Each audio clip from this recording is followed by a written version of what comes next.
Bonsoir à toutes et tous. On est très heureux de vous retrouver pour cette nouvelle édition des Jeudis de l'Ordre. Quelques petites annonces avant de commencer. Tout d'abord, le prochain Jeudi de l'Ordre qui sera le 11 mars sur le sujet du dépistage du cancer colorectal et notamment de l'impact de la crise Covid sur ce dépistage. Le 25 mars, un Jeudi de l'Ordre intercalaire spécial Covid aussi, qu'on a appelé Foire aux questions, où on aura des experts présents pour répondre à vos questions justement. Vous recevrez, comme d'habitude, le mail par la newsletter du conseil départemental pour vous donner toutes les consignes pour poser les questions. Une annonce importante aussi, vient d'être signée hier par Marie-Dominique Métra, la présidente du conseil départemental, le premier protocole d'accord entre le conseil de l'ordre des médecins, les procureurs des tribunaux de tout le département pour favoriser et pour aider les médecins dans le signalement des violences conjugales. C'est une première en France, donc on est très fiers de ça. Là aussi, vous avez déjà reçu, je pense, aujourd'hui, un mail sur le sujet, donc consultez-le, vous aurez là-dessus toutes les informations nécessaires. Des petits remerciements rapidement pour l'équipe technique qui nous aide, Simon Delecourt, Marion Choquer, la commission communication au complet et tout le conseil départemental qui nous soutient dans cette organisation des Jeudis de l'Ordre. Et puis, je suis très heureux que nous recevions aujourd'hui le professeur Jean Godard. Jean Godard est un ami tout d'abord, il est médecin de santé publique et professeur de biostatistique à Aix-Marseille Université. Et c'est un grand honneur pour nous que de l'avoir ce soir pour nous parler des dynamiques de l'épidémie, question brûlante s'il en est. Jean, je te laisse la parole, merci encore infiniment.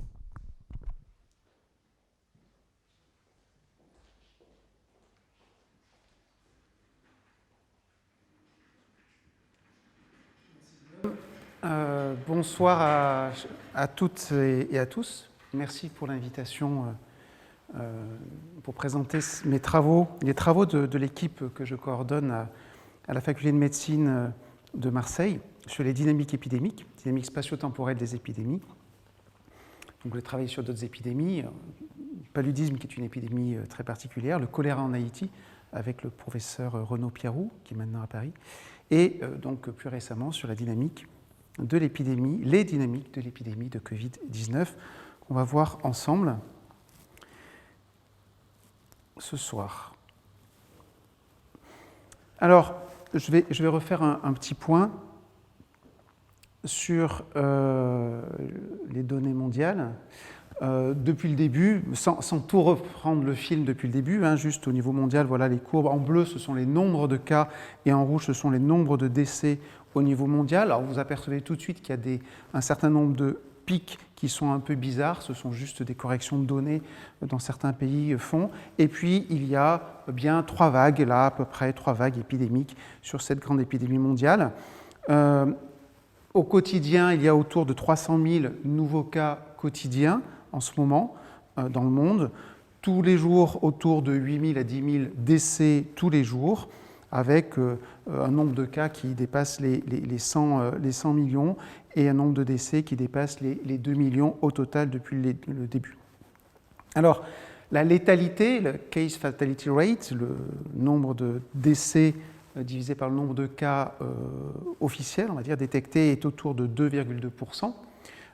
Mais on sait qu'on ne détecte pas tout le monde, il y a beaucoup d'asymptomatiques, et donc on estime la létalité en tenant compte du nombre d'infectés asymptomatiques à plutôt 0,5%, voire 1%, selon les travaux de l'OMS ou de l'Institut Pasteur ou d'autres organismes nationaux ou internationaux. Donc, le vrai problème, c'est que je viens d'en parler, c'est la symptomatologie. Tout le monde n'a pas de symptômes. Il y a des personnes qui sont asymptomatiques, des personnes qui sont paucisymptomatiques. Donc, ce n'est pas toujours évident de pouvoir comptabiliser les cas et voir les décès. Il y a aussi des pays qui n'ont pas des capacités de test et d'accès aux tests pour tout le monde, et du coup avec une sous-estimation du nombre de cas et du nombre de décès. C'est le cas de beaucoup de pays d'Afrique de l'Ouest notamment. Pareil pour le comptage des décès. Alors en France, on a l'habitude d'avoir un système qui comptabilise les personnes décédées et les causes de décès. Ce n'est pas vrai dans tous les pays. Il y a des pays où il n'y a aucun registre de décès. Encore moins les causes de décès ne sont répertoriées. Et donc c'est parfois difficile de savoir exactement combien de personnes sont décédées dans le pays au cours de cette épidémie. l'épidémie peut être localisée ou non, hein, pas partout en même temps dans tous les pays, et des systèmes d'information très variables d'un pays à l'autre. Alors, très rapidement, la première vague épidémique dans le monde a démarré autour d'octobre-décembre 2019, probablement avant. Le 1er décembre, c'est le premier cas officiel, probablement une origine animale. On sait que le réservoir, c'est la chauve-souris, de nombreux coronavirus. Fin janvier, il y avait le confinement de 3 villes, c'est-à-dire 20 millions d'habitants, ce qui est énorme. Avec, on impose le port du masque, la construction d'hôpitaux de campagne. Ça va très vite. Le 25 janvier, l'ensemble de la province de Hubei est confinée, c'est-à-dire 56 millions d'habitants.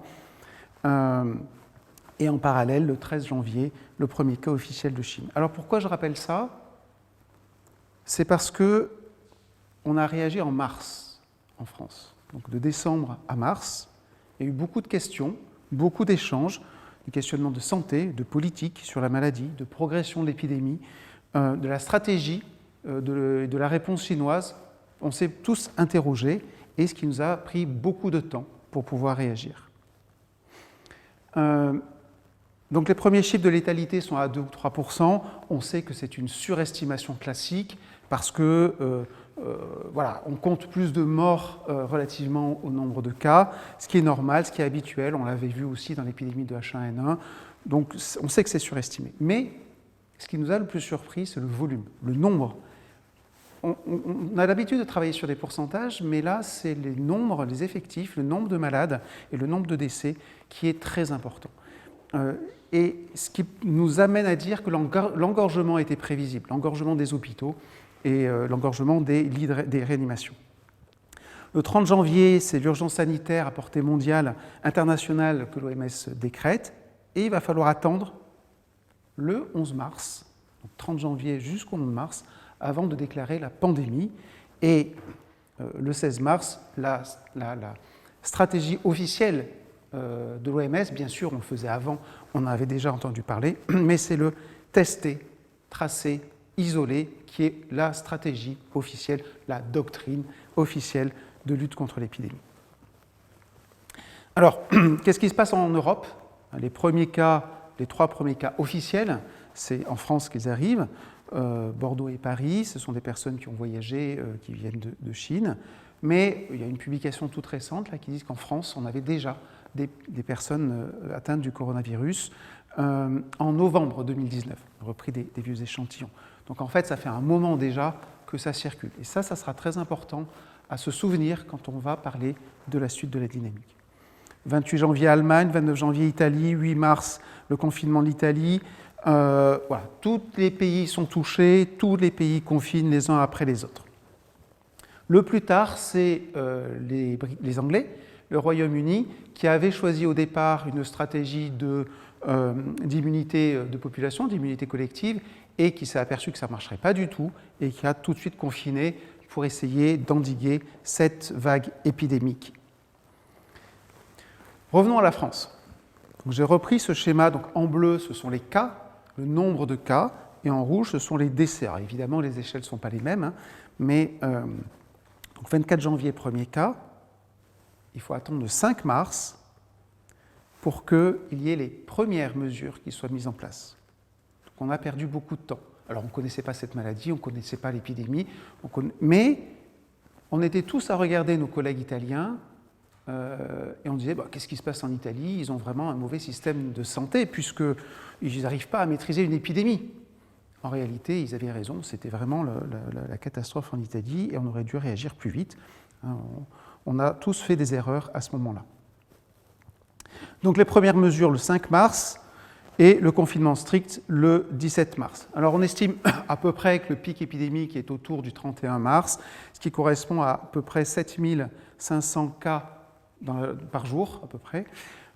Vous remarquez qu'il y a là encore parfois des pics un peu bizarres, là, 25 000 cas en avril. C'est juste une correction de la base de données, une inclusion de données supplémentaires. De temps en temps, il faut bien refaire un petit peu le point sur les données qui ont été perdues et qu'on a retrouvées. Et donc c'est pour ça qu'on a des accidents comme ça dans les séries temporelles. Donc on le connaît, on le sait, on sait travailler avec ce genre de données et on en tient compte. Alors, De janvier à mai, donc c'est à peu près cette première vague, 272 cas pour 100 000 habitants, soit à peu près 200 000 cas, et à peu près 30 000 décès, ou 42 décès pour 100 000 habitants. Alors un point particulier, ce que j'ai mis en violet là, c'est qu'en fait, on n'avait pas de système d'information de surveillance épidémiologique en France. Et donc, on a quelque chose qui se met en place à partir du 19 mars. C'est à partir du système civique qui a été fait pour les victimes de terrorisme. Donc, on met en place l'utilisation de ce système civique pour au moins comptabiliser les personnes hospitalisées. Au moins ça. Et donc, ça, c'est une première leçon. Nous n'avions pas de système d'information épidémiologique en France qui permet de réagir. Alors, sur ces deux cartes, on voit les taux d'incidence en rouge et les taux de mortalité en noir. Je vous rappelle qu'on n'a pas de système jusqu'à mai de surveillance épidémiologique, on n'a que le système hospitalier. Donc ce sont des taux hospitaliers, taux d'incidence hospitalier, taux de mortalité hospitalier.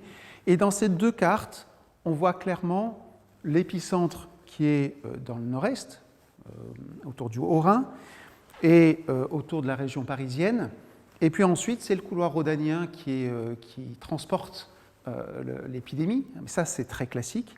Ce sont des zones de mobilité de personnes, d'échanges commerciaux très intenses, de grande densité de population. Et donc, c'est normal, l'épidémie traverse la France par le couloir rhodanien. C'est classique. On avait la même chose au Moyen-Âge sur les épidémies de peste, par exemple. C'était dans l'autre sens, ça partait de Marseille pour remonter vers la région, vers le nord. Alors, dans la période d'études, là, on a à peu près 100 000 hospitalisations pour cette période-là. On peut comparer nord-sud, si vous voulez, à Paris avec à peu près 400 cas pour 100 000 habitants, et dans les Bouches-du-Rhône, 200 cas pour 100 000 habitants.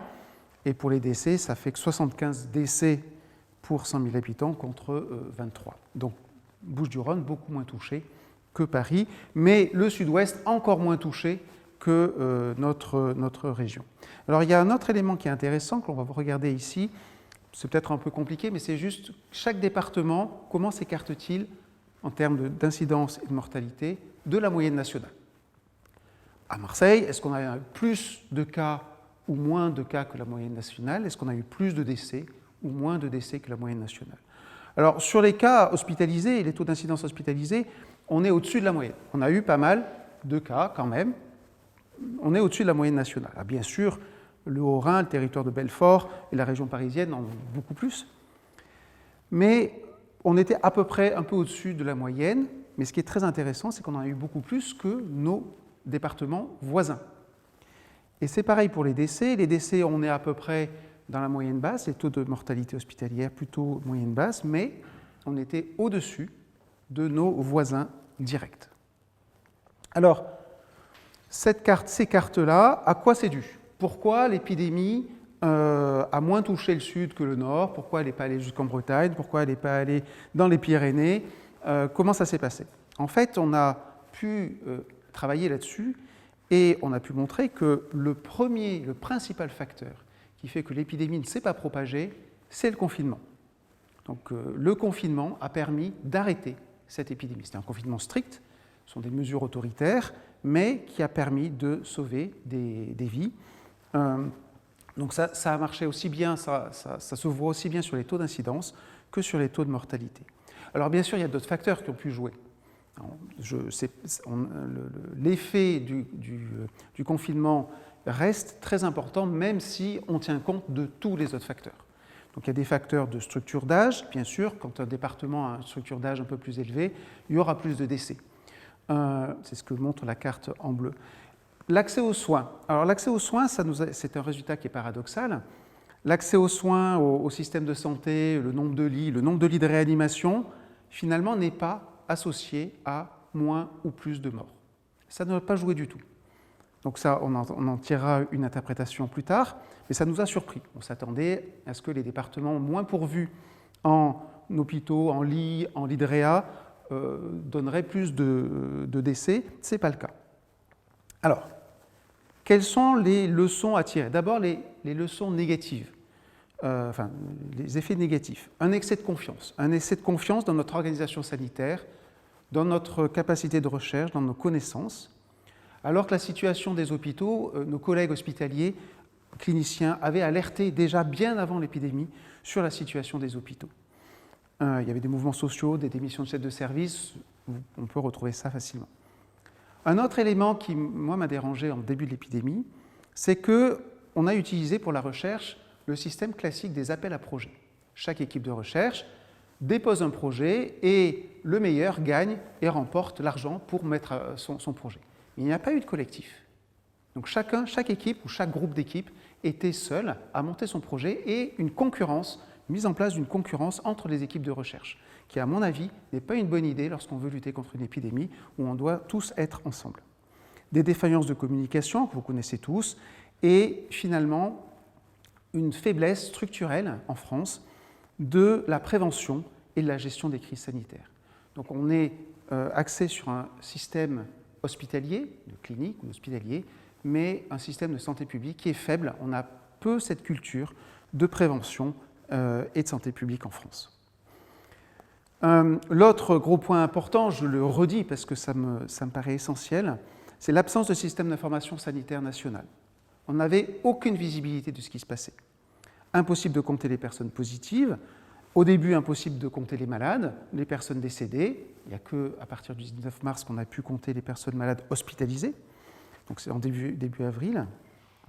19 mars, pardon. Et puis, après, a été mis en place. Donc au départ, il n'y avait pas de lien avec les résultats du laboratoire. Maintenant, bien sûr, ça y est, c'est le système CIDEP qui a été mis en place en mai. Mais difficulté de mettre en place. Alors, j'ai dû sauter une diapositive. Donc il y a deux éléments très positifs. L'élément positif, c'est que le confinement a fonctionné. Et le deuxième élément positif, je reviens juste en arrière parce que j'ai sauté une diapositive, mais c'est là-dessus.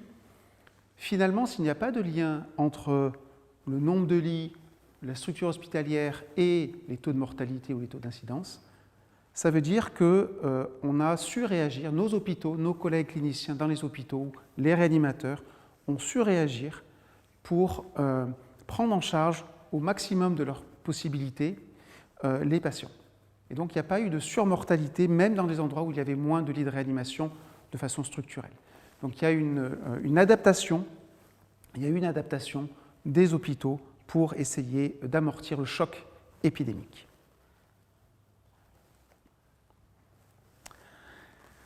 La deuxième vague. Alors, après le 11 mai, déconfinement, et tout le monde était content de pouvoir se retrouver, d'aller au restaurant et de faire la fête. Et personnellement, je pensais aussi que maintenant qu'on savait que le virus se propageait essentiellement par l'air, un peu aussi par les mains, mettre un masque et faire les mesures barrières, c'est pas si compliqué que ça. Alors c'est un peu pénible.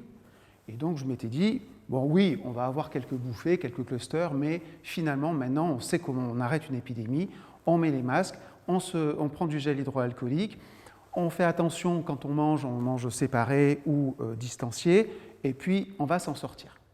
Je m'étais trompé puisqu'on a vu cette deuxième vague. Alors, qu'est-ce qui s'est passé? Je vous ai mis quelques courbes de pays d'Europe de l'Ouest jusqu'à mi-septembre et puis d'Europe centrale aussi. En fait, ce qui est très intéressant, non, ce n'est pas ici, c'est le Luxembourg. Le Luxembourg, petit pays riche, qui a très bien géré l'épidémie avec peu de décès. Mais dès fin juin, ils ont démarré leur deuxième vague. Et pareil en Europe de l'Est, fin juin, certains pays d'Europe de l'Est ont démarré la deuxième vague. Alors, évidemment, en juillet, c'était compliqué d'arriver à dire à tout le monde « Attention, la deuxième vague arrive, la deuxième vague arrive ». On la voyait arriver puisque d'Europe de l'Est ou du Luxembourg, mais en réalité, c'est une poursuite des contaminations entre mai et juillet qui s'est propagée, qui a continué à se propager. Et voilà, les taux d'incidence ont continué, donc ça ce sont les taux d'incidence jusque maintenant de la deuxième vague. Alors je vous montre le Luxembourg avec 3 vagues successives. La première très faible, mais c'est vrai que même le Luxembourg manquait de tests.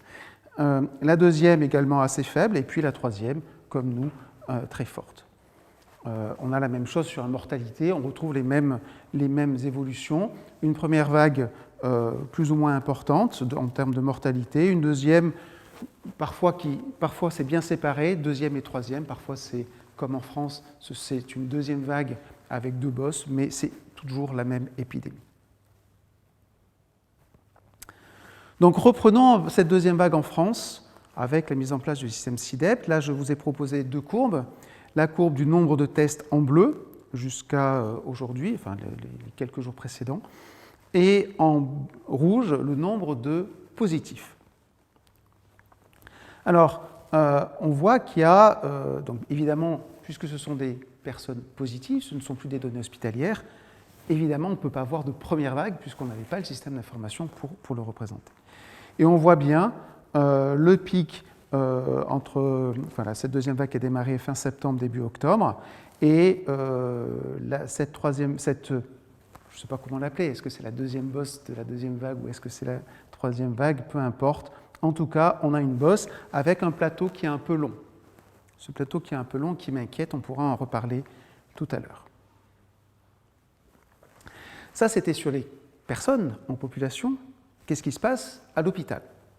C'est à l'hôpital, on voit du coup la première vague, le creux, où finalement nos collègues cliniciens et soignants se sont un peu reposés, et puis dès fin août, début septembre, ça se voit au niveau national, on verra après dans les Bouches-du-Rhône, ça a commencé à redémarrer, et on a eu ce premier pic en fin d'année, qui est apparu avec pas mal d'hospitalisations, quasiment autant d'hospitalisations qu'au cours de la première vague. Et pour les réanimations, c'est pareil, un peu moins de réanimations qu'au cours de la première vague, mais ce n'est pas fini, ça continue à augmenter. Et la dernière graphique, ce sont les personnes qui décèdent, et donc on voit quand même qu'on a un taux de décès qui est quand même pas négligeable. Alors, globalement, ces cartes, ce sont des cartes pour vous montrer simplement que la situation épidémique actuelle est totalement différente de la première vague. Je vous rappelle, au cours de la première vague, on avait un épicentre autour du Haut-Rhin et de la région parisienne avec le couloir rhodanien qui était impacté. Et là, par contre, c'est un peu partout. On a l'épidémie qui est un peu partout, en taux d'incidence ou en taux de mortalité. On a le territoire de Belfort qui est extrêmement fort, mais sinon, la région Provence-Alpes-Côte d'Azur est quand même très impactée, aussi bien en nombre de personnes malades hospitalisées qu'en nombre de personnes qui décèdent à l'hôpital. Donc au total en France, et puis après je me concentrerai sur les Bouches-du-Rhône, et puis je vous parlerai justement de cette intervague que j'ai vécue de près. Actuellement, on est autour d'à peu près 20 000 nouveaux cas par jour. On est en France autour de 400 nouveaux décès par jour. Voilà. Après, c'est un choix. 400 nouveaux décès par jour, c'est beaucoup. Est-ce que c'est acceptable? Est-ce que ce n'est pas acceptable? Ça, c'est un choix de société. Ce n'est pas moi, médecin, de dire si c'est acceptable ou pas. Je l'annonce et après, c'est la politique, les décideurs politiques qui choisissent ce qui tranchent sur ce qui est acceptable ou pas. Donc on a au total, depuis le début, 3 400 000 cas et 80 000 décès. Et ça continue à monter. Alors, finalement, la dynamique de l'épidémie, si on la reprend, elle est simple. Il y a une énorme inertie, une très très grande inertie. C'est pour ça que je vous ai dit au début, c'est important de se souvenir qu'il y avait certainement des cas en France en novembre. Et que le temps que de novembre jusqu'à février-mars, il y a du temps, et ça démarre lentement. Quand une épidémie démarre lentement, normalement, quand on applique des règles simples, on arrive à l'arrêter. Et si on n'applique pas des règles simples, on porte le masque, on fait de la distanciation physique, on s'entraide pour s'isoler lorsqu'on a des familles malades, on essaye de rester à la maison le plus possible dans des conditions où de ne pas propager le virus lorsqu'on est malade ou contact, lorsqu'on est positif, malade ou asymptomatique. Donc il y a une grande inertie. Et à peu près 8% des positifs, dans 7 à 10 jours plus tard, seront hospitalisés. Alors bien sûr, il y a des variations en fonction de l'âge, en fonction des conditions physiques des personnes, des comorbidités. Mais voilà, c'est à peu près la règle. Et 1,5% des personnes positives iront en réanimation, seront admis en réanimation 2 à 3 semaines après. Ça, ce sont des chiffres qui sont à peu près stables. Il peut y avoir des petites modifications par-ci par-là, mais grosso modo, c'est le principe de cette épidémie. Et donc c'est cette très longue inertie de 2 à 3 semaines qui, très souvent, au cours de l'année passée, nous a fait prendre du retard sur les prises de décision. Dans les Bouches-du-Rhône. Donc voilà la courbe des Bouches-du-Rhône. J'ai séparé, pour que vous voyez un petit peu mieux, c'est le pourcentage, c'est le taux de positif pour 100 000 habitants, en fonction de moins de 60 ans, plus de 60 ans. J'ai pris 60 ans, j'aurais pu prendre 65, j'aurais pu prendre 70. Le principe général est le même, la dynamique est le même. Alors regardons un petit peu ce qui s'est passé cet été. Donc, je vous avais dit, déjà, on avait des alertes fin juin, que la deuxième vague, eh bien, elle allait potentiellement arriver. C'est ce qui se passait en Luxembourg, c'est ce qui se passait en Europe de l'Est. Et cet été, moi, j'ai travaillé avec l'ARS, où il y a des personnes qui travaillent quotidiennement sous pression, comme le collègue médecin clinicien, pour essayer de comprendre cette épidémie et mettre en place des stratégies. Donc, je souhaite leur rendre hommage pour tout le travail qu'ils font. Donc, c'est de l'analyse de cluster. À ce moment-là, on essaye d'appeler les endroits où il y avait plusieurs cas pour essayer de comprendre comment les personnes s'étaient contaminées, quelles mesures elles avaient prises ou pas prises, et comment protéger le reste de la population. Alors tout d'abord, c'est essentiellement des jeunes qui ont été contaminés, on le voit sur cette courbe, alors des jeunes de moins de 60 ans, mais on le voit aussi par classe d'âge, ça se repère quand on regarde par classe d'âge, et il y a eu des fêtes, les fameux rooftops, des mariages, quel que soit le type de mariage, des restaurants festifs, comme les boîtes de nuit étaient fermées, certains restaurants ont trouvé la bonne idée de se déguiser en boîte de nuit à la nuit tombée, et voilà, sans respecter les mesures simples.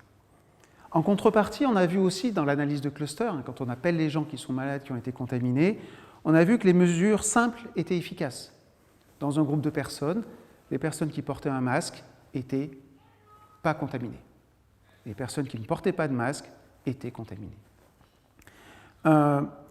Ce qu'on a remarqué aussi, c'est l'impact de certaines personnes inconscientes, qui ne prennent pas conscience de l'épidémie, qui se croient plus forts que tout le monde, et qui du coup propagent l'épidémie. J'ai en tête un restaurateur, qui a 2 restaurants, pas de geste barrière, aucun geste barrière dans son restaurant, son fils est malade, il continue à aller au restaurant, aucun geste barrière, et il va à un mariage et il transporte des personnes âgées dans sa voiture. Donc voilà, vous imaginez bien les conséquences, un mariage avec beaucoup de monde, des personnes âgées qui se retrouvent à l'hôpital, en réanimation, etc. Donc l'inconscience de certaines personnes qui se croient plus forts que tout le monde. Et pourtant, c'est très simple. Cette épidémie, normalement, est simple à endiguer grâce à ces mesures barrières. Et donc tout ça, c'est la multiplication de clusters. Ça se multiplie progressivement. La vitesse augmente. Et c'est une accélération progressive. C'est l'image que je donne parfois à des étudiants, c'est on est sur un camion 36 tonnes, là, un semi-remorque, et ça accélère. On est dans une pente de plus en plus pentue, et puis arrive un virage. Est-ce qu'on va tenir? Si on freine tôt, il n'y aura pas de sortie de route. Si on freine trop tard, il y aura une sortie de route. Alors, il y a un phénomène très étrange qu'on a appris à mesurer, c'est ce fameux plateau qu'on a vu à Marseille. Ce plateau en fin septembre, où on s'était dit, finalement c'est bien, on est arrivé à un plateau, on a réussi à freiner l'épidémie, c'est très bien. Et puis on s'est aperçu après, quand on a refait l'histoire, une fois qu'on a passé ce plateau qui était juste l'amorce d'un nouveau pic, qu'il y avait un certain nombre de problèmes. D'abord, il y a un défaut d'adresse. Normalement, quand une personne est positive, le laboratoire renseigne SIDEP, le système d'information pour avoir les positifs, les personnes positives, comptabiliser les personnes positives, et on doit signaler l'adresse. Or, il y a des situations où l'adresse n'était pas renseignée ou mal renseignée. Je prends l'exemple d'un département des Hautes-Alpes où beaucoup de tests étaient réalisés à Marseille et l'adresse des Hautes-Alpes n'était pas renseignée. Donc pendant longtemps, on n'a pas vu l'épidémie des Hautes-Alpes et on l'a vu quand c'était trop tard. C'est un autre département, mais voilà, le principe est le même. Ensuite, ce qu'on n'a pas vu, c'est changer d'échelle. Donc c'est très important de regarder plus précisément. On regardait au niveau départemental, mais on n'avait pas encore accès à des données très précises au niveau des quartiers marseillais, par exemple, ou d'autres villes. Et en fait, on s'est rendu compte après coup, une fois qu'on a pu travailler sur des données précises, qu'il y a de grandes différences socio-économiques. En fait, les quartiers les plus défavorisés n'ont pas accès aux tests, ou ont moins accès aux tests, n'ont pas la possibilité de s'isoler pour des raisons économiques et sociales. Quand on est dans une famille nombreuse, dans un tout petit appartement, et qu'il y a une personne malade ou une personne contact, comment arriver à s'isoler? Ce n'est pas possible. Et puis, il y a une perte de revenus. Quand on est contact, est-ce qu'on va perdre nos revenus et comment aller faire des courses? Comment aller garder des revenus pour nourrir la famille? Ce n'est pas possible. C'est beaucoup plus facile quand on a une belle villa avec un jardin et beaucoup de chambres pour s'isoler. Et aussi, donc, le respect des mesures, ce n'est pas évident lorsqu'on est dans des conditions socio-économiques défavorisées. Donc, et là, très clairement, quand on regarde maintenant les courbes en fonction des conditions socio-économiques, dans les quartiers les plus favorisés, l'épidémie était stable et baissait. Par contre, dans les quartiers les plus défavorisés, il n'y avait pas ce plateau-là et ça continue à monter. Et même plus, lorsque le couvre-feu a été mis en place, ça a baissé dans les quartiers favorisés, ça n'a pas baissé dans les quartiers défavorisés. Donc il a fallu attendre le nouveau confinement pour avoir un impact de cette nouvelle mesure barrière, une mesure autoritaire qui s'applique à tout le monde. Et là, même les quartiers défavorisés sont obligés de suivre ces mesures-là. Donc ça, c'est un signe aussi, pourquoi c'est intéressant de regarder ça. Bien sûr, pour la recherche, c'est formidable, mais c'est aussi intéressant de le voir pour pouvoir mettre en place des stratégies de lutte contre l'épidémie. J'en reparlerai à la fin. Alors, actuellement, on est sur ce nouveau plateau, on est en France, mais on l'est aussi dans les Bouches-du-Rhône. On le voit sur les courbes d'hospitalisation. On a ce qu'on appelle un temps de doublement de 50 jours, ce qui est quand même large. Donc on a presque 2 mois avant que le nombre de nouvelles hospitalisées double, ce qui nous permet de... Voilà, on n'est pas à la traîne pour l'instant. Sur les réanimations, c'est 80 jours, donc on a un peu de temps, même si nos collègues réanimateurs nous disent « attention, ça monte, ça monte, ça monte ».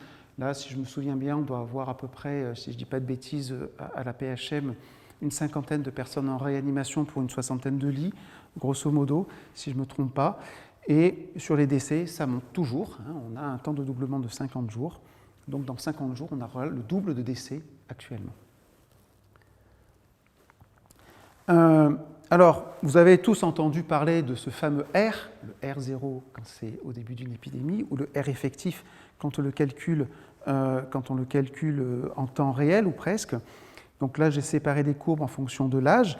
Donc sur les moins de 60 ans, c'est en bleu, sur les plus de 60 ans, c'est en rouge. Et on s'aperçoit, donc le pic, c'était à peu près mi-août. Vous voyez que mi-août, on avait une accélération de l'épidémie dans les Bouches-du-Rhône, alors que beaucoup disaient qu'il n'y avait pas de deuxième vague. Mais on savait déjà que la vitesse était très importante. La vitesse de propagation était très importante, même si on n'avait pas encore des taux d'incidence très élevés. C'est la vitesse qui nous intéresse. La vitesse, c'est comme quand on est dans une voiture. On a 2 éléments intéressants. C'est la distance qu'on a parcourue et la vitesse à laquelle on va. Donc là, c'est la vitesse qui nous intéresse. Et donc, on est ici à une vitesse actuellement, donc un R effectif, qui se rapproche de 1, le fameux 1 qui, en dessous, l'épidémie diminue, et au-dessus, ça monte. Mais vous voyez, on a eu des creux de R effectif, de vitesse, on a eu des vitesses qui étaient très basses, et pourtant, l'épidémie est repartie à la hausse. Et on a la même chose, à peu près le même format, lorsqu'on calcule ces fameux R effectifs sur les hospitalisations ou sur les réanimations. Donc, voilà, même si ces paramètres de R semblent proches de 1, il faut se méfier parce qu'on est à un taux d'incidence, un taux d'hospitalisation, un taux de réanimation et un nombre de personnes qui meurent tous les jours qui est quand même très important. Alors, qu'est-ce qu'on fait? Est-ce qu'on attend que ça passe? on serre les dents, ou on fait quelque chose. Et donc là, ça me permet de rebondir sur quelque chose qui nous concerne tous, concerne aussi tous les médecins alors de Marseille, puisque c'est une stratégie qui est mise en place sur Marseille, mais dans d'autres villes, ça va se mettre en place également. Ce sont des équipes mobiles. Je vous ai dit tout à l'heure qu'on s'est rendu compte que c'était les quartiers les plus défavorisés pour lesquels il y avait plus de mal à tester et à prendre en charge les personnes. Eh bien, ces projets-là qui ont été construits avec l'Agence régionale de santé, avec l'association Prospective Coopération, l'hôpital européen, l'hôpital Saint-Joseph et notre équipe de recherche, le CESTIM, c'est d'aller au plus près des personnes. Quand une personne est malade, on propose de l'aide. Ils ne veulent pas, on ne va pas les obliger. S'ils veulent de l'aide, on peut aller chez eux s'ils le souhaitent, tester la famille s'ils le souhaitent, et leur expliquer comment on fait pour s'isoler. Qu'est-ce que ça veut dire s'isoler? Est-ce qu'on doit mettre un masque, pas de masque à la maison ou des masques? Comment on gère la poubelle? Quand quelqu'un excrète beaucoup de virus et qui jette des mouchoirs, qui jette des masques, qui jette du matériel dans la poubelle séparée ou pas, enfin voilà, tout un tas de petites informations qui va aider les familles à s'isoler. Quand elles ne peuvent pas s'isoler, on va chercher un relais pour un hébergement d'urgence.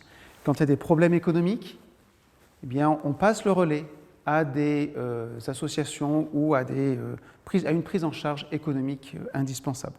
Donc voilà, c'est une approche d'équipe mobile d'intervention pour aider les personnes, les accompagner pendant la période d'isolement, lorsqu'il y a des personnes positives dans les foyers, pour casser cette chaîne de transmission le plus tôt possible. Donc comment ça fonctionne? C'est très simple. N'importe quel professionnel de santé peut appeler ce numéro unique, appelle, et derrière, l'équipe qui est basée à l'hôpital européen ou à l'hôpital Saint-Joseph prend la suite. Donc c'est pour les arrondissements du 1er au 8e, mais j'ai remis ici la fiche. Mais pour les arrondissements du 10e au 16e, c'est une autre association c'est un projet similaire avec une autre association qui est l'association SEPT, Santé Environnement pour tous, qui a aussi un numéro de téléphone et qui peut aussi agir auprès des familles les plus défavorisées pour les aider à s'isoler. Donc voilà, j'essaie de vous présenter un petit peu l'ensemble, la dynamique épidémique et de terminer sur une intervention, parce que c'est ça l'intérêt de notre métier en tant que médecin de santé publique, d'analyser les données, d'en tirer des conséquences pour la stratégie de lutte contre l'épidémie. Je vous remercie.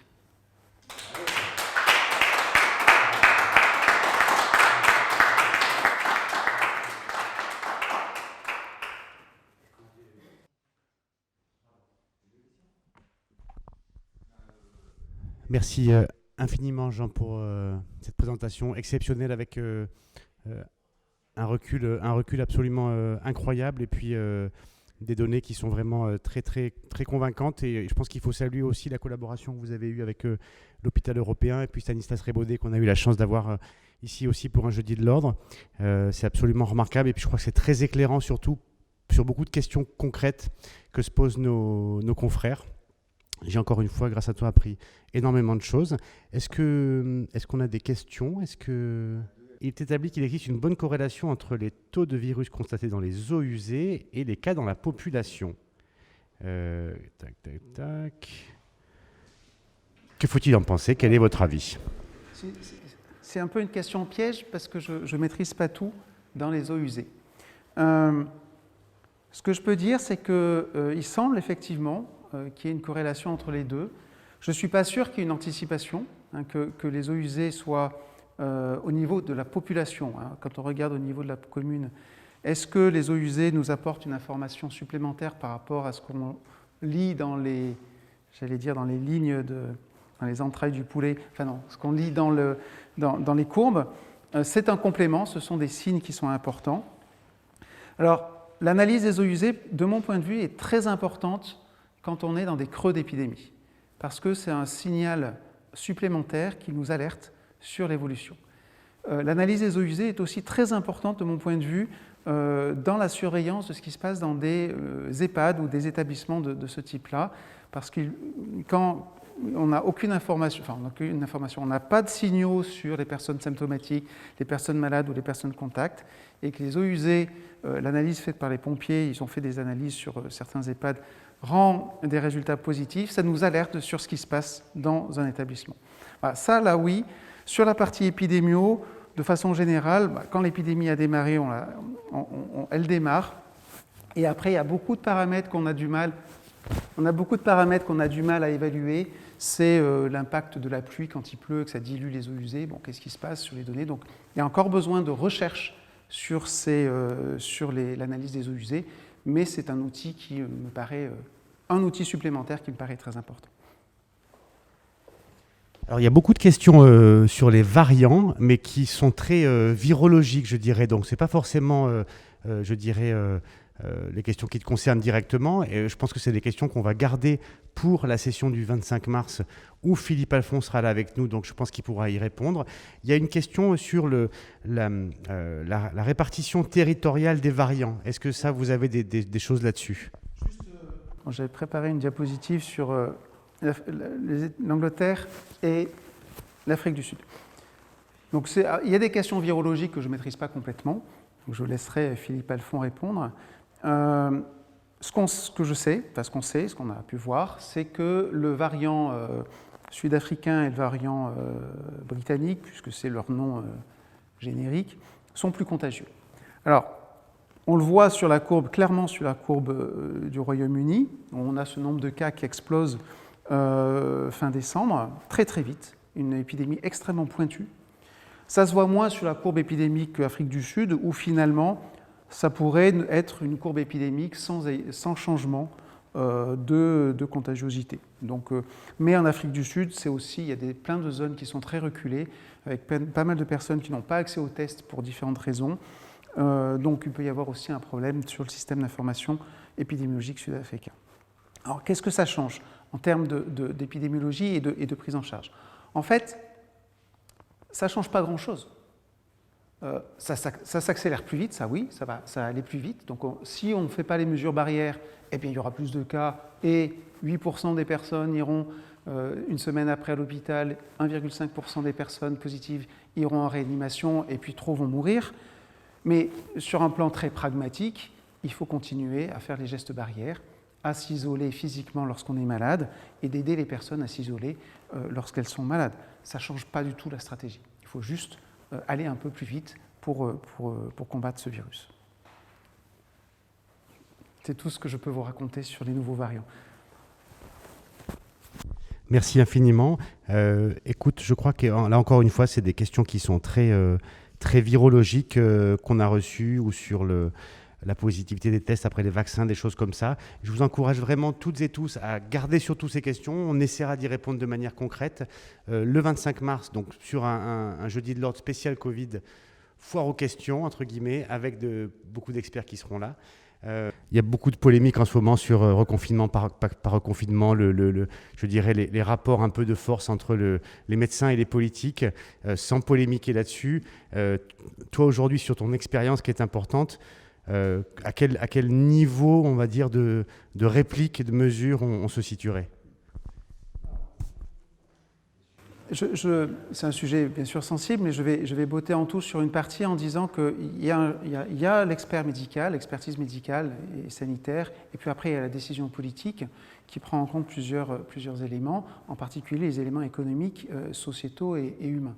Et donc, voilà, d'un point de vue purement sanitaire, quand on voit, même si on est sur un plateau, mais vu l'expérience qu'on a des précédents plateaux, et puis dans d'autres pays, il y a eu des plateaux après un pic, ça se voit partout. Si on veut arrêter l'épidémie, il faut confiner.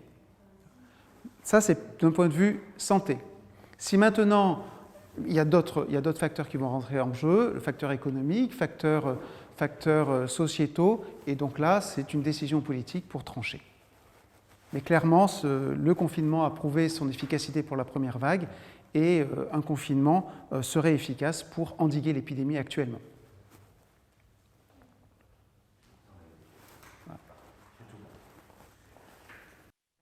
C'est le... Un alerte sur le variant brésilien en Moselle. Pardon ? Votre avis sur l'annonce de Olivier Véran ce soir concernant l'alerte sur le variant brésilien en Moselle. Oui, sur ce variant brésilien, donc ces mutations, c'est pas une bonne nouvelle. effectivement. Puis en plus, si on vient de le trouver, ça veut dire qu'il circule déjà. Voilà, on s'y attend. Et il y aura d'autres mutations plus tard.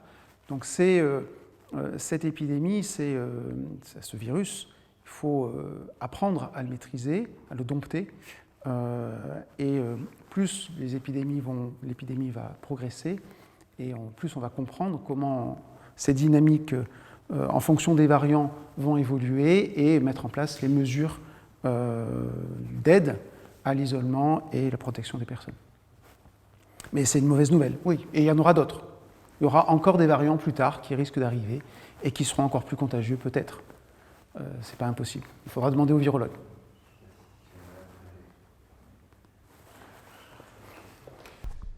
Voilà, écoutez, on espère avoir répondu à vos questions. Encore une fois, rendez-vous le 25 mars pour la session spéciale questions et le 11 mars prochain pour la conférence sur l'impact de la crise Covid sur le dépistage du cancer colorectal avec le professeur Seitz qui sera là.